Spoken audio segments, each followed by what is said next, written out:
A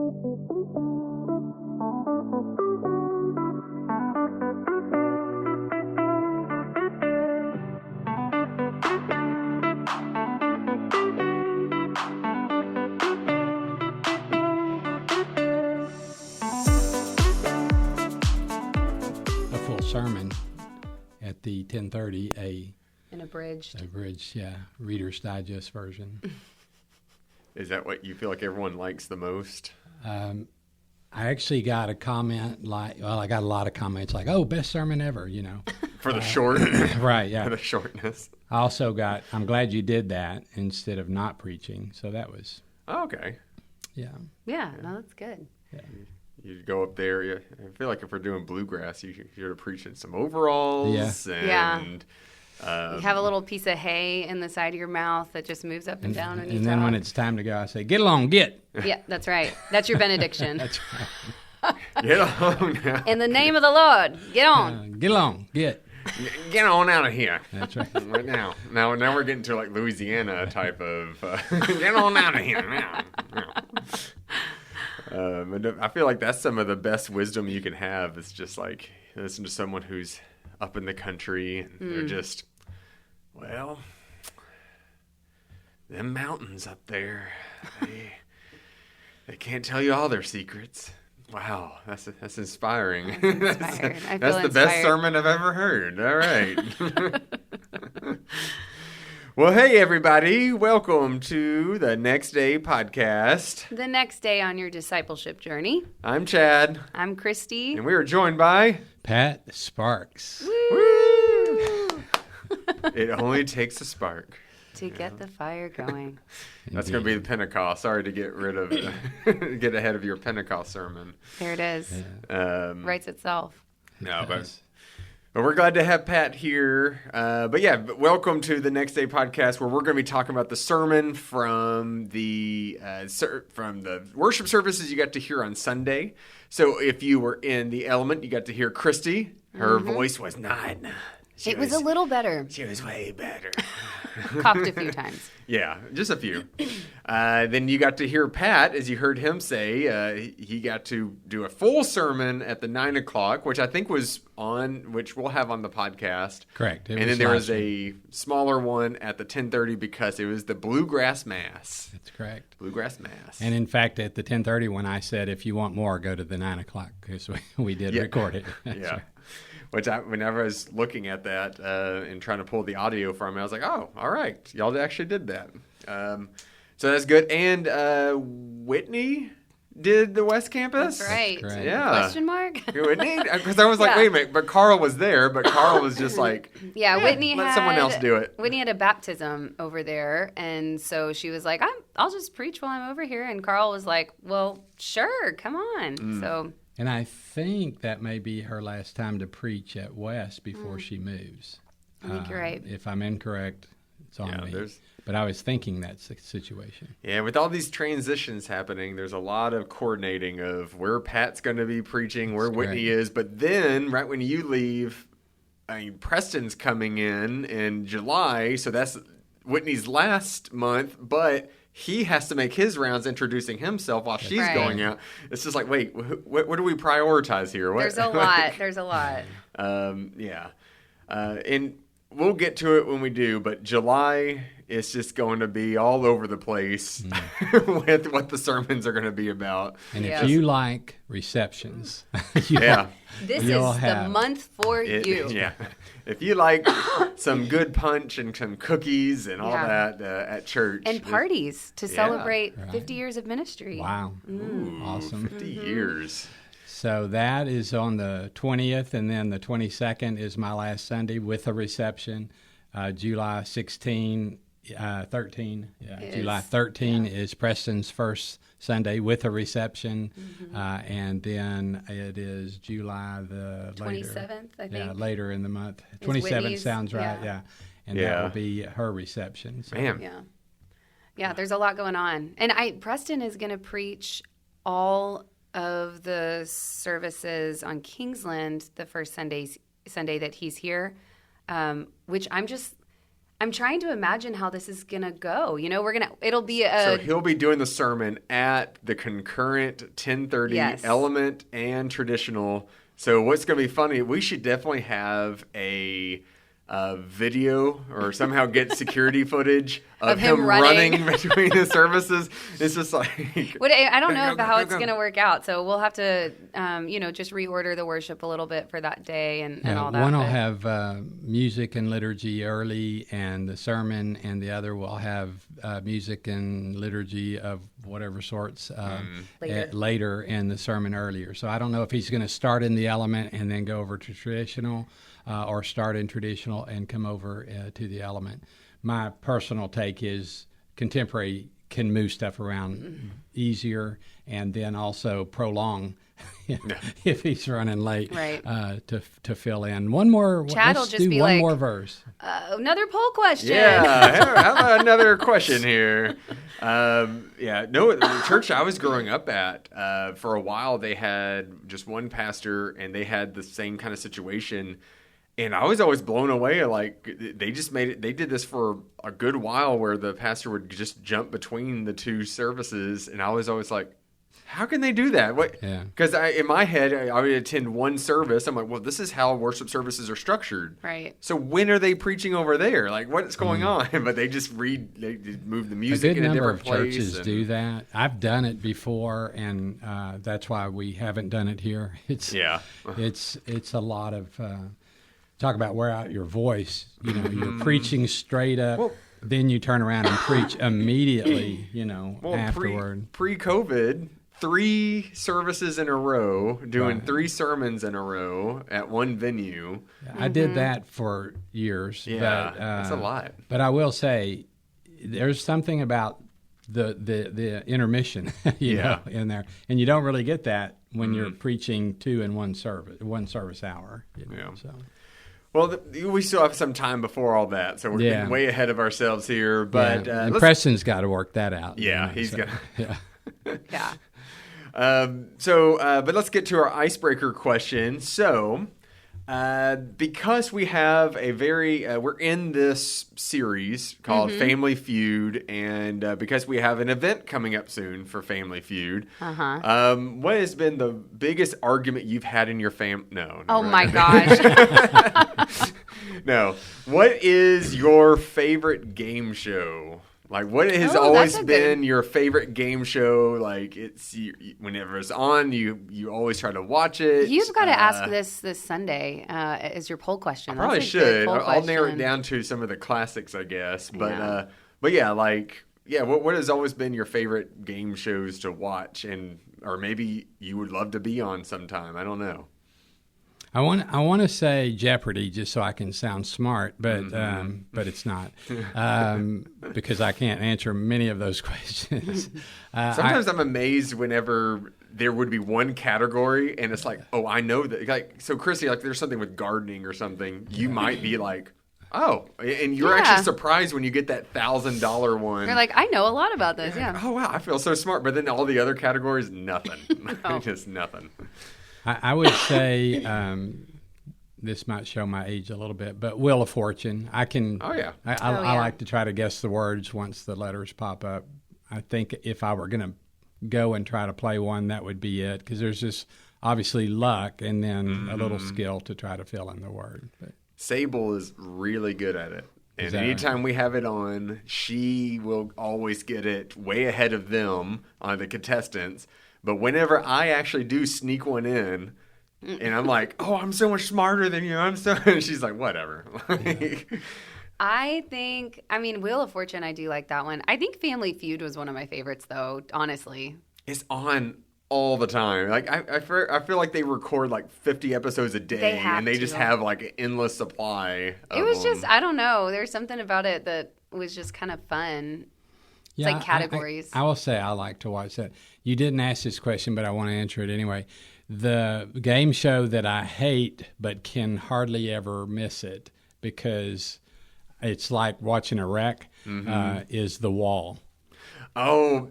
Right? Yeah. It's like you get so excited about it, and then they can lose everything in just seconds, Yeah. And then or they build up these millions, and then the person tears up the contract or signs the contract in this case.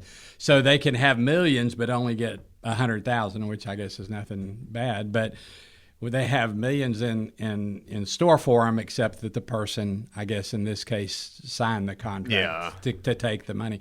If they tear up the contract, then it goes over. And then there's like, please tear up the contract, but they don't know better anyway. Yeah. Jenna just, when it comes on, she'll just say, I can't stand it. I can't watch this. It's too heartbreaking. No, and it's also too, I don't know if too many people are familiar, because it's a newer game show. It's been around for a couple of years. I think it's on NBC or Fox or something like that. But are you familiar with The Wall, Christy? I don't think so. So they have two of them, and they're usually family. Yeah. But one goes into isolation booth, and then they don't know anything that's going on in the show, nothing. That's correct. And the game show host asks a question, and then the person on stage has to say whether they think their relative or whatever is going to answer it correctly or like a question, Yeah. So they kind of bank on like, well, I'm going to put this. I think it first shows the question, and then they put the ball in 1 through 7 slots with money at the bottom, and it's got all the ball will bounce back and forth coming down. And so if they think that their relative or partner is going to know the answer, then they put it in closer to 7, because that's usually the higher dollars and lower dollars at one. Anyway, so it's a big game of chance, but you're also gambling on your partner, your family member, that they would answer correctly, and then there's a lot of 50-50 chances, and so they get also money for every correct question answered. When they answer the question, so they build up. Usually, it's in the $100,000 or $200,000 range, and that's guaranteed money. Unless at the end of the game they've built up by getting balls falling in the right place, and there's all kinds of stuff involved.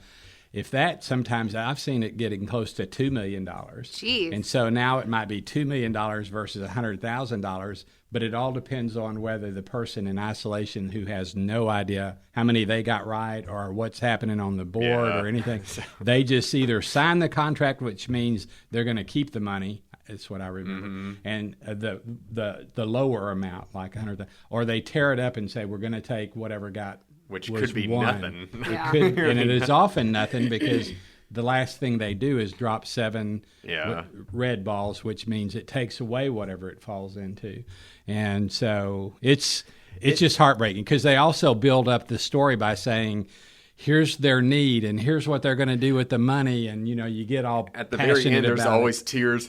I just didn't know what to do, so I did this, and then it's like they have to put on this whole act of like they don't know, what's going on. So, anyway, but it's a very it's torture, is what it is. Yeah. Well, mine, it's similar, because I think this is what inspired that, because Plinko off of The Price is Right. Okay. Involves, it's not a ball bouncing around, but it is a disc, and it falls into a money spot. Anyways, but The Price is Right for me. Everyone has that memory of, you're sick from school and you watch it on TV. Well, not you, Christy.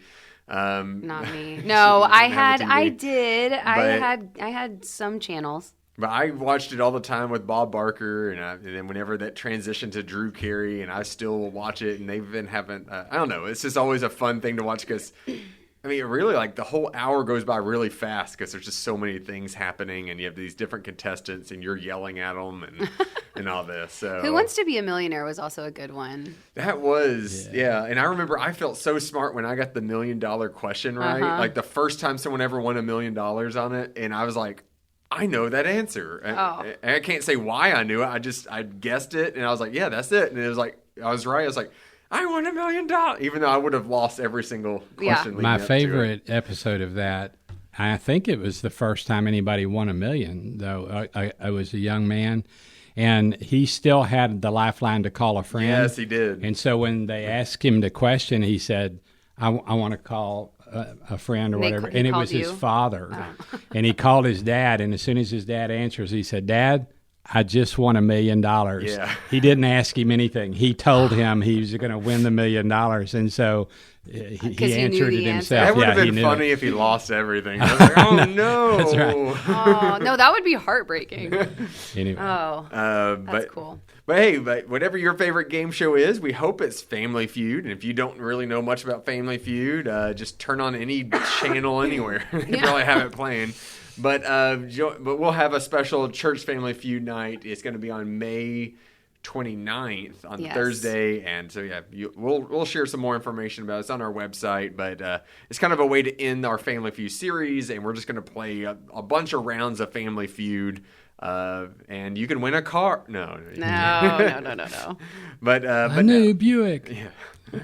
So, but let's get to our sermons. As we're talking about Family Feuds, we're talking in the sermon series. This is our third one we're talking about in this series, and we're looking at all these different stories in the Bible. A lot of them we may be pretty familiar with, and just looking at all this feuding that's happening, these conflicts, this deceiving one another. There's a lot of animosity. And it's all within family members, so that's all completely foreign than what we're used to with our families, because everything is fine with our families at all times. Always. Fine, just fine. It's, just fine. Sunshine and roses and rainbows, and it's just beautiful all the time. We never get into disagreements. But it is reassuring to see, like in biblical times, it's like there's all this stuff happening, and a lot of people not trusting one another.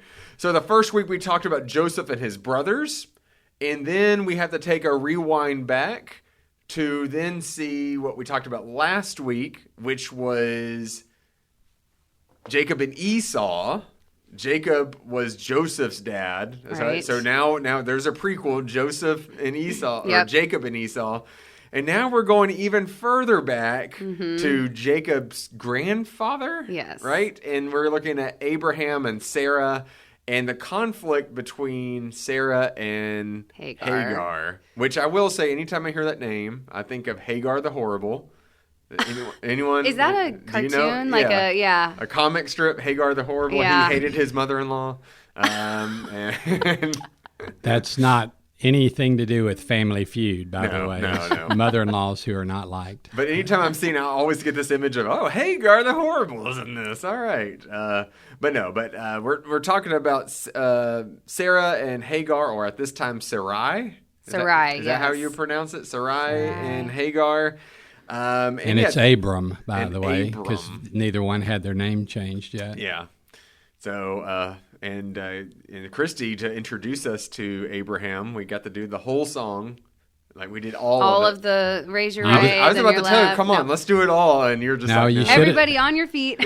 I'm saying you should have said Father Abram. Father Abram had any sense? That would really throw them off. Yeah, well, even saying their names as they were then, it's hard for me because, when I was reading the passage, Sarai, and I was like, it's so much easier to say Sarah. But anyway, I stuck with it. Yeah, I probably messed up a few times and said Abraham instead of Abram. Father Abram had a son. It was with Hagar, and it turned horrible. His name was Ishmael. And this is good. You're pretty good. You better stop right here. Yeah. So, this is an interesting story because, you don't really know who's exactly like. I think I could see who might be in the wrong, but at the same time, you don't know the full context of everything happening. But it is interesting because, I don't know. Tell us about. Start us off. What kind of started this off? Because Abraham started off this whole the promise made with Abraham between him and God, and that they're going to have many children. But that was taking a while. So what happened? Right. So Abram is promised by God. Just before this, I think it's like in 15, chapter 15 that. And we were reading in chapter 16. So just before this, God's like, you're going to have so many descendants, more than the stars in the sky. You are going to be the father of this great nation and, and nations really, you are going to have so many descendants from your offspring. So it's obviously first thing that has to happen is the offspring in order for that to come to fruition. And, some serious like time passes between that covenant that God made with Abraham and Abram and then where we just said Abraham and Sarah. We know that you guys know. Some serious time passes between then and where we ended up in the passage with Sarai and Hagar. And so it's like, I think, Pat, you preached on this a little bit, right? Like, I did. Mm-hmm. What they're experiencing something that we all, we all know this feeling of what? Jealousy is what I want to jump to. I was going to say impatience, but jealousy too. Yes. We all know that. Well, impatience before jealousy, if we're going to do it in order. Sorry, y'all did everything backwards when y'all planned this sermon series, so I was trying to start. I'm kidding. So the way I started my sermon was, you've heard two's company, three's a crowd. Never more true than in this story. Yeah. Right? Yeah. And so that was part of I think I had 3 points at 10:30. That was all they got, was the 3 points. I put more in earlier, but it is basically started with impatience led to the difficulty, compromises. The impatience led to compromise. She knows God has promised Abram and Sarai. They both know that they've been promised a multitude that was going to come from the child that they would have. They're getting quite old, and she grew impatient, waiting for God to do what God had promised. And so she made a compromise. And she made it sound good, probably had reasoned that out in her brain. Well, maybe this is how it's going to happen. It'll be through my maidservant, Hagar. And so she goes to Abram and says, here's the plan. And he says, well, okay, fine. So he marries Hagar, and then immediately she conceives. And as soon as she does, she looks down on Sarai, and Sarai's jealous. That's where I jumped in about this. So quickly she was able to get pregnant, and I've been trying and waiting, and so the three's a crowd kind of took its shape. And I pointed this out when I had more time to talk about it, but it was that Abram, did probably, I don't want to be chauvinist or sexist, because it's actually aiming at the guys here, but he just kind of bailed on it. He said, that's between y'all. Y'all go work that out, and so he did nothing, is what he did to that, and said, hey, she's your maidservant. You can tell her what to do. You have the power. You do it. And, of course, what she did was went and yelled at her, Yeah. Right. And so this, three's a crowd. I washed my hands of this. I'm Abram's backing out of away. it. When I was doing it, there's no video now. I crossed my arms like, hey, that's your deal. And, well, first of all, I said, wait a minute, wasn't this your idea? Yeah. And so, right. I know. And she kind of, I love that you said you read that scripture with a little bit of attitude, because I read it like that too, where she's like, this is your fault. May God deal with you on this. Yeah. Wait, that it was Abraham's fault? Well, that's what she's. Yeah. Okay, that's what she's Sarai pointing out. is kind of pointing the finger at him, kind of just acting like this is your fault that this has happened. Because it's like he's gotten her pregnant, so it's like it's just so it's so funny. I can't get so. I saw there's a video, and it's like, because we have this Bible study that's for students, and they have like a cartoon version of this story, which is very interesting, and what's so interesting about, and I can't not get this image in my head when I hear this, is it talks about this whole thing about they're impatient, and then Sarai says to Abram, hey, go be with my slave over here. And then Abram just kind of looks at her like, Is this a joke? Okay. And he's like all like, and this is like a cartoon. He's like, okay. And like, it's just like okay, are you sure? Well. Yes, I'm sure. Okay. So I keep thinking of this whole like, this is a trap, isn't it? I don't know. Well, a couple of thoughts right there is it was legal in the day, and it was customary in the day. Yeah. There was nothing as unusual as it sounds to us. it wasn't in that day. So for her to suggest that, it wasn't as bizarre as it sounds to us today. But I could see Abram at the time, second guessing that. But he goes along with it. And then sure enough, as soon as Hagar gets pregnant, and then of course it didn't help that she looked with contempt on Sarah. That made her upset. And of course, the first thing she did was go yell at Abram, and so anyway. So that's what I was saying. Like, it's hard to tell who. It's like both parties were at fault in this, because we do read that Hagar did look at her with contempt. So somehow she did look at her like, "Hey, yeah. Look what I can do and you can't." Look, right. She did have the sense of pride over her. Right. So it's like, well, that's not good. So you must be at fault. But then Sarai's response to it is just explosive. It's just terrible. Yeah. And it's just like, well, geez, like, and then Chrissy, you brought up, I never thought about like of this being a domestic abuse, like this being this in that category of it, and it's just like. Yeah, like this is not a good thing happening. No, and I honestly after preaching yesterday, I had like several people that had come up and they were like, that was tough, but like I'm glad you talked about that, and like or like, man, that I've had like a couple people like, I've never read the story like that, or I'm gonna have to go and reread the story, but I couldn't get it out of my head. Yeah, like once I saw it like that, I was like, I wish I could have preached something a little lighter, but I couldn't not. I couldn't not preach on that. Hagar was the victim in this whole scenario because she made no choices. Right. Yeah. And so Sarai came up with the plan. Abram went along with it. When it got tense, he bailed. So it just left the one with power, right, Sarai, to, in essence, abuse Hagar, which caused her to run away. Right.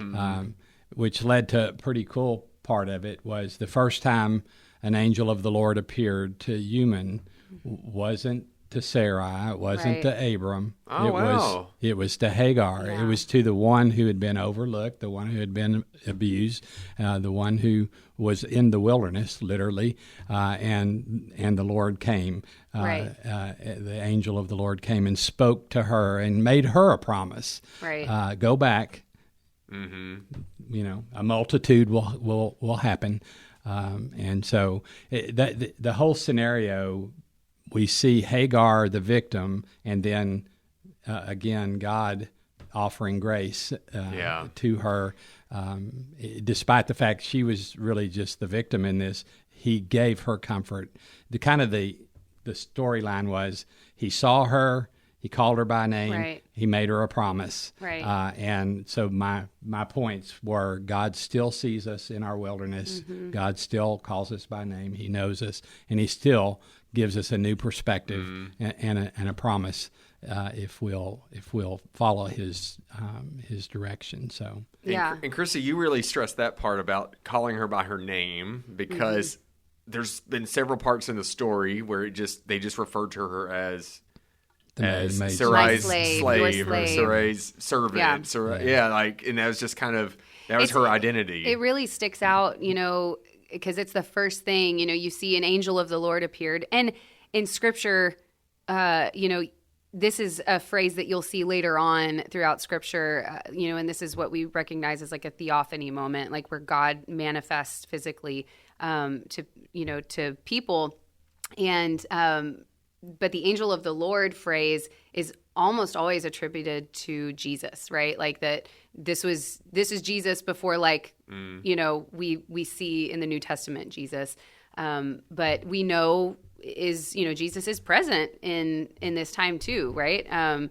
Like as the second person of the Trinity appears before these people. And she, in this story, this specifically says like, I have seen God, right? So like it even makes it more abundantly clear that this was God, right? Who came to physically manifest, but calls her by name first. And like every time you see in Scripture God calling someone by name or Jesus calling someone by name, it's so big. It's so important. That was where, during Easter, my Easter sermon I did was talking about how Mary was at the tomb and she didn't recognize, but then he said Mary, and then she it wakes her up. Rabboni, yeah, teacher, So that's when how big of a deal it is that God knows your name.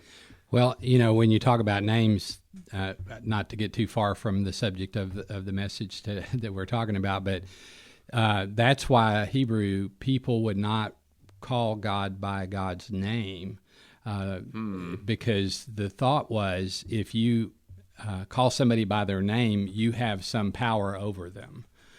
Does that make sense? Yeah. So they would say the Lord, and other words that they would use, but they wouldn't actually call directly God's name. Mm-hmm. And so some would even say take the Lord's name in vain would be to try to bring it down to human, So if we're speaking God's name, then we're probably taking it in vain, so to speak. And so for God to speak the name was kind of an intimate thing. I know you. I do have power over you, but I love you, and the way I'm exercising my power is with grace. Right, right. So that name part of it is significant. That when we, as in many stories in the Bible, we read it and we just keep going because we don't catch the power of what it's saying. And she's the first one in Scripture too to name God, in return, to give God a name. And God has there's many names that we find throughout Scripture, but she's the first one to give a name to God, and it's God, the one who sees me, the God who sees me. And I love the sort of underlying bits and pieces within this. This is a passage that is like an onion, and you can just peel away the layers and see deeper and deeper into it. But it's Ishmael means God hears, right? And then she named God, El Roy, which means God sees. So it's God sees and God hears. I love that, that's all just kind of interwoven into this story. And you can see it so beautifully because God shows up in the wilderness, right? In the midst of her despair and depravity, God shows up and is there and calls her by name. And it's this very intimate, like you said, Pat, just this intimate kind of story of God's grace and God's love and calling us, to him. Another thing that I think is super interesting in this story, when we go towards looking at the way this story shares that kind of hope, for the future for her, is it's kind of looking at the Hebrew. So Hagar means the foreigner, that's what her name means.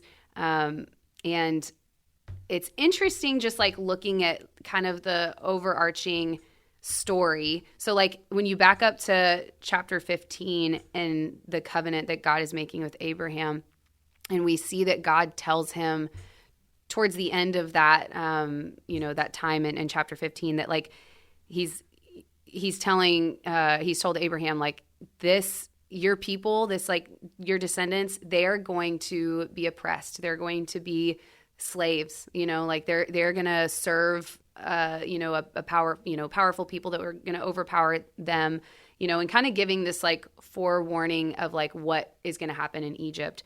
And then interestingly, you had this Egyptian slave, right after this, that Abraham has this child with.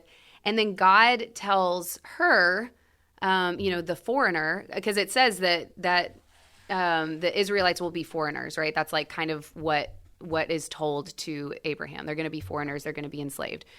And then this woman whose name means foreigner, she is Egyptian, right? Has a child with Abraham.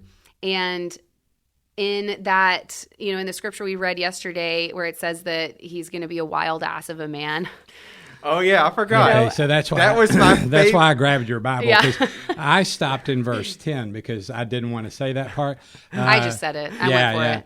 But I didn't want to distract everybody. But yeah, it says, the angel of the Lord said to her, now you have conceived and shall bear a son. You shall call him Ishmael, for the Lord has given heed to your affliction.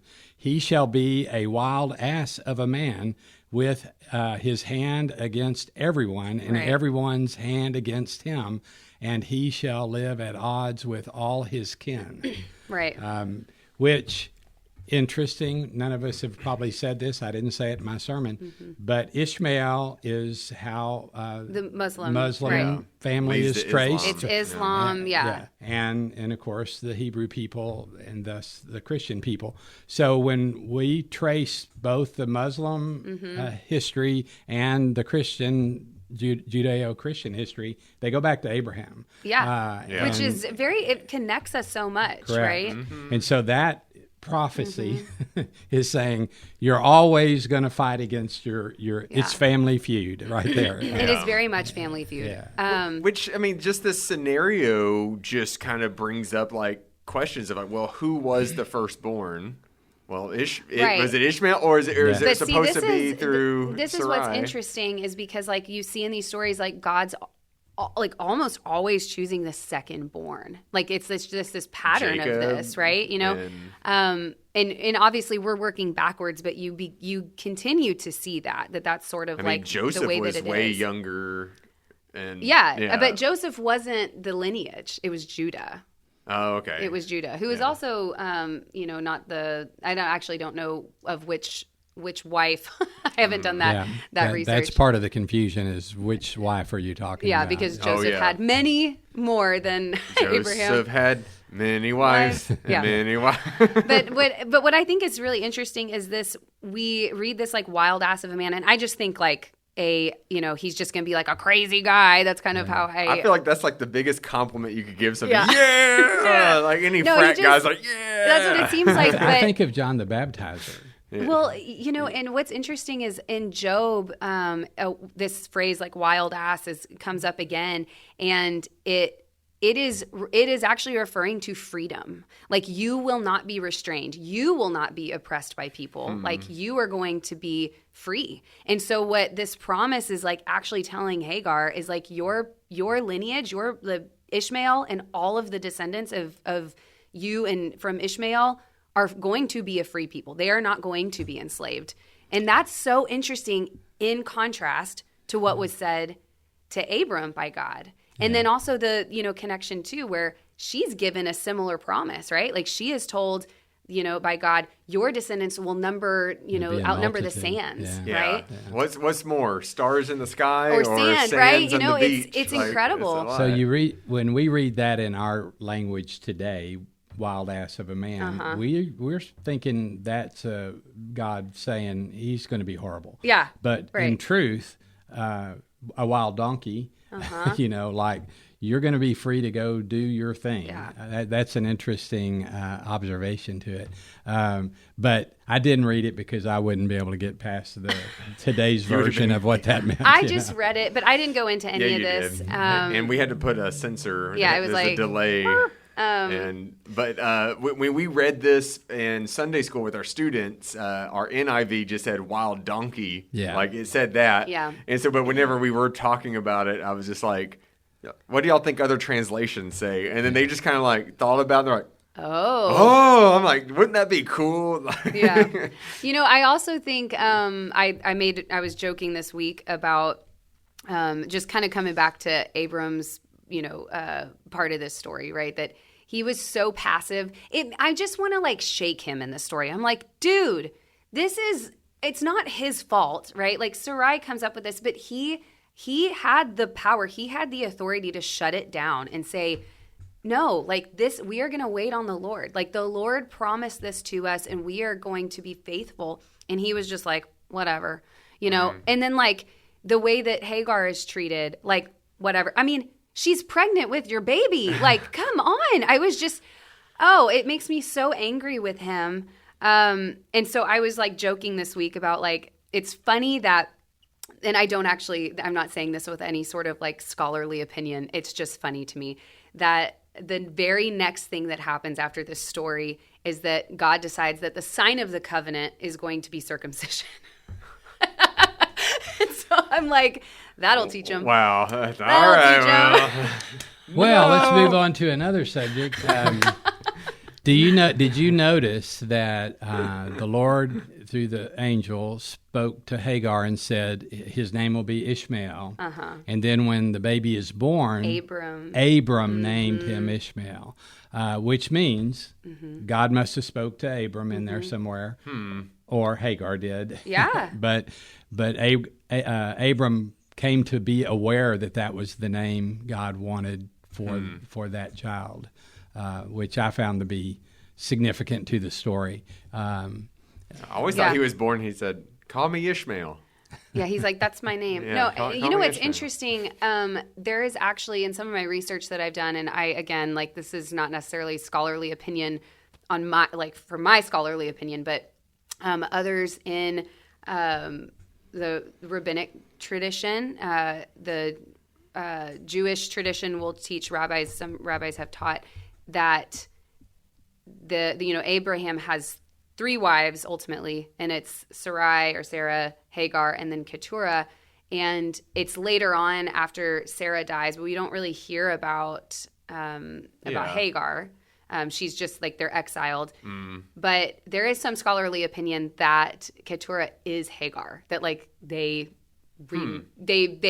get back together or whatever later on, which I just think is kind of interesting. I haven't like done any of that research, but she would go on and have 6 more sons for Abraham. So it's kind of interesting. I've not heard that, so that's new information. It's a question mark information. You do your research on that. And therefore, maybe because I'm old guy, I say no. Nah, that's not it. Probably not. But I haven't heard it before, so I'd have to. I would want to research that before I started proclaiming fell into that mindset. Yeah. But it is so interesting. Like, I remember the first time when we were reading the story when I was like, I must have been in high school, and hearing about that for the first time about like, and this leads to Islam. I was like, what? Like, it just blew my mind. And then later on, just kind of learning about how there's a lot of shared stories between Christianity, Judaism, and Islam. But sometimes Islam will just tweak it a little bit because it follows more of their lineage. Right. So and we see that in all the others too. Yeah, Abraham's not being tested to sacrifice Isaac. Abraham's being tested to sacrifice Ishmael. Right. And so here these same stories, and you just see these different. It's like, man, this is fascinating. It is fascinating. Yeah. I wish, I do wish we had brought that up. I just keep thinking about what you said, that this really is Family Feud. Yeah. God, of God's family, like this, all beginning with Abraham. I think I might have to sneak that in there next week. Yeah. Yeah. And that feud still lasts to this day. Yeah. But yeah, this is, this series, it's always fun. It's one of those things, why do people like to watch NASCAR? Is it for the athleticism, or is it for the wrecks? Is it for sometimes why do people like to watch reality TV shows? It's not for like the content, it's usually for the fighting and all this. So it's like, here's this series where we're seeing all this fighting but getting better understanding of like, well, what's behind the fighting. Right. This has been really interesting, and especially this one right here. And this is this one is, I will say it was hard. Like, and I mean, this was a hard text for me.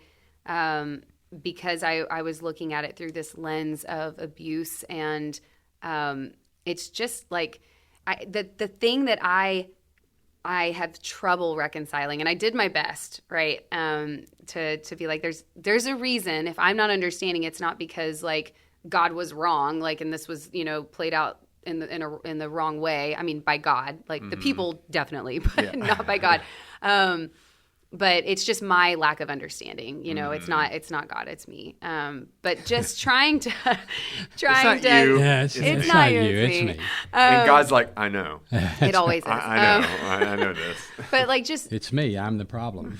I'm the problem. It's me. It's me, oh Lord, causing problems down here on earth. We were quoting Taylor Swift, not. Oh, I'm sorry. I'm quoting a hymn. Oh, okay. No, but I just having her Hagar told that she needs to go back and submit to her mistress. That is hard to read. That's hard. Right?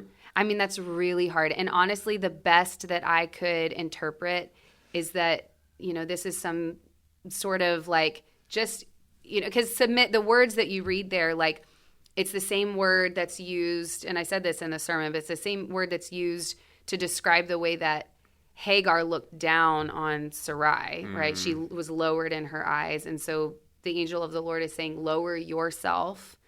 And like, like we said earlier, you don't want to like tell, or play like this, tell this victim like Hagar, right? Like she's the victim of abuse. But we did see earlier in the story the way that she sort of like puffed herself up, right? Towards Sarai. And so the best I can do is just think, okay, this is a survival strategy, right? Like don't like try to be prideful over Sarai as you're going to go back and have this baby, but you're going to go back to a place that is not over 200, 400 miles away, like through the wilderness. Like go back and have shelter and food and care for your unborn child and yourself. But it is so hard to reconcile that. It is so hard to reconcile that in the story. The thing that a line that I put in, I think I got it in both sermons, but even though I abbreviated the second, was pride builds walls and humility builds bridges. Oh, I love that. And that's what you see played out there, was pride just destroyed that. Oh, yeah. And then what the Lord said to her is, to humble yourself, go build a bridge. Right. That's what she did, but had to be one of the harder things any human has to do. Well, because of the abuse aspect of it, like that just, that killed me. And Krista, you did a good job by like, one thing when we read these stories is we do need to understand the context. We understand when it was written, who wrote it, who it was written for, who the audience was, and all this. And Krista, you did a good job pointing out, saying this is not a story telling us today on how to deal with like domestic abuse, saying, well, just stick with it. Like, right. and Krista, you pointed, like, you're just like, no, you need to, God loves you so much, you shouldn't have to put up with anything. Go find help, go do this. This story's not telling you, well, just go back and just be in it. There's so much more happening in the story, and that's not the lesson you should get from this. Is, well, just go back and humble your. It's like, no. Yeah. There's other stuff happening here. The power person was a female, by the way. Abram had pulled himself away. Right. So the power person wasn't like, go back and allow abuse in a marriage situation. Is what I'm particularly thinking about here. So Sarai talked mean to her. It doesn't ever say she did anything physically to abuse, which to me is a huge piece of a spouse going back to an abuser. Yeah. See, and I don't know the word that is used there, because I sort of read it differently. That it says she deals harshly with her, and it's the same word used for the way that the Israelites were oppressed by the Egyptians, and so. And maybe it is sort of just like more work, more, whatever, and not like, but it was already an abusive situation. Whether it's physical, but like emotional abuse, we know. Yeah, now all those things do damage. If I can go back to my history here, when I do counseling for pre-wedding counseling, I forever had said, and just trying to discuss the significance of both people giving 100% to try to get through problems and stuff. I would usually say, what would be the one thing that would cause you to get a divorce? Knowing the answer, everybody was going to say an affair. And so one day I asked that question. I pause right here to say, then I would talk about what led to that problem to begin with. And so let's back up to even before that to say how you don't get there. Yeah. But one day when I asked that question, the answer wasn't what I thought. The female said abuse. And it caught me off guard, obviously. And I went, okay, I was thinking of some, of an affair, but I think I am on board with you saying that is a reason for divorce. Right. And in fact, I think, not speaking for God, but what I do know is God doesn't want us to be abused. Right. And so if you're in an abusive situation, I think divorce is an option that you don't have to feel guilty about choosing escape from that relationship. And I think God is on board with it, although it's not specifically stated in the scripture as adultery is. And hearing that, I mostly think abuse as physical, right? Because that's usually what leads to someone's demise. And the number of times you see somebody saying, I'll give him another chance. The person's, going to say, I'll never do it again. That's the norm of that. And that typically leads to further abuse. And so anyway, this is a tough passage. I didn't go down that too far. I did observe that she was the victim in this scenario. Yeah. It was 2 against 1, and that's, the three's a crowd. Oh, yeah. It's almost always going to end up with 2 against 1. Hagar was just at a no-win. No. Yeah, she just... But it's all... She has no power ever. Yeah. I think that was sort of the overarching, what's the focus of conflict, this week for me was toxic relationships, Just there was just layer after layer of toxicity. Mm-hmm. I mean, even we didn't talk about it, but Abram and Sarai's marriage does not seem healthy. What are you talking about? At all. I mean, they love traveling, going to new towns, introducing everybody. Hey. Yeah. I mean, and then this is my sister. Yeah. I mean, it's it's so weird. And then we add the whole polygamy aspect to it, which again, culturally we can write it off. This was normal. I mean, I did read about surrogacy, and especially with, servants, that was a common thing if a woman could not bear children, that oftentimes their maidservants would be their surrogate. This was just I think diving into this story was weird because, you have Sarai jealous of Hagar, and they're technically Abram had another wife now. So it's a very toxic, layers of toxicity within this story. But your 4 truths, Christy, is pride is a poison, or would you say it was a barrier or a wall? A wall. Mm-hmm. Yeah, but then you also went on to say passivity is part of the problem, which that can be very devastating and very bad in relationship if you're just being passive and letting bad things happening. Yeah. And then you tied that into injustices and we need to speak up and all that. And Abram just didn't really. But then you also went on to say God sees and hears us all, and that there is hope. I might want to just break in here to say, Chad, you sat through and listened to Christy's sermon live.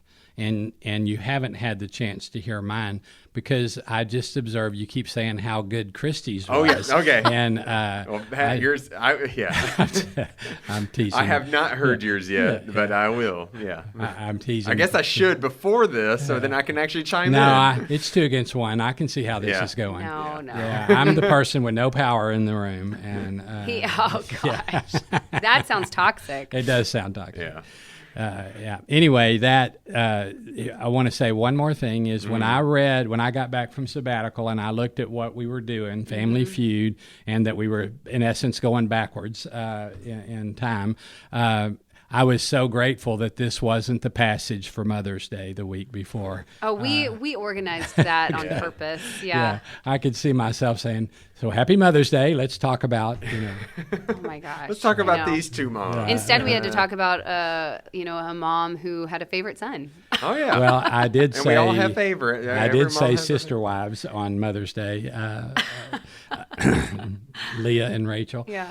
But we haven't mentioned my sermon title for this. Oh, I was just thinking that. Yeah, I was just thinking that. So, The Real Housewives of Canaan. So good. And the logic was, obviously, there they are fighting over things. And so I made reference to it for fun. I did also observe that probably prior to the fact I'm 5 or 6 weeks from retirement.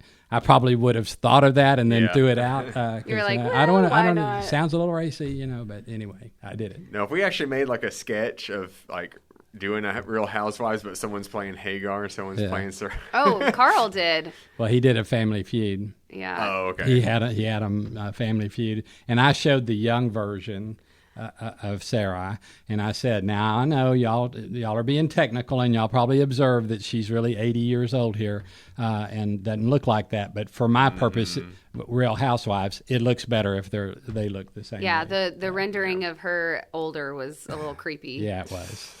But yeah, no, it's good. Carl's been doing these little pictures of the family, whoever's feuding. Oh, okay. Yeah. Every week. So that's kind of fun. Yeah. Cool. But yeah, so stay tuned for this isn't our final one. This is our third. No, the next one. There's 5 weeks. So we have Cain and Abel is going to be going next back week. even further. But then we jump all the way to David and Absalom. Okay, yeah. So almost going back in time, because I don't know where you go back further than Cain and Abel with conflict too much. But yeah. But yeah, just keep looking forward Adam to and Eve would be the farther back. Yeah. No, there's no conflict there. Yeah, nothing happened. There's no. What are you He talking did about? it. It was all her fault. She told me. I was fine until you brought this woman in here, and then Serpent's like, I didn't do anything. yeah. But so stay tuned for the rest of Family Feud. Now let's get to our ministry shout out. I think we probably did this one last year, and this is just a ministry. Well, it's a full it's almost all the ministries within the Methodist Church. But this coming week is our annual conference. And so within the United Methodist Church, we have all these different conferences, all these different regional areas and all that. They have their own conferences. Because we know Carl's part of the Virginia conference, and they're going to have theirs a little bit later in June. Ours is going to be on Memorial Day weekend and some of the days after it. And this is just a time where within our Texas conference, pretty much all the east side of Texas, right. All these churches are going to be gathering, and we're going to have times of worship, times of sharing all these things that's been happening. We're going to hear reports. There's going to be some important voting, some very important voting that's going to help worldwide United Methodists. But then there's also a special retirement ceremony, and I think we know someone who's going to be a part of that. I'll be retiring. That'll be there's a retirement service, a retirement lunch, and then the bishop asked me to be the one who prays the opening plenary session following that. So that day's a big day in the Sparks home. There, my family will come. My immediate family will come and be there.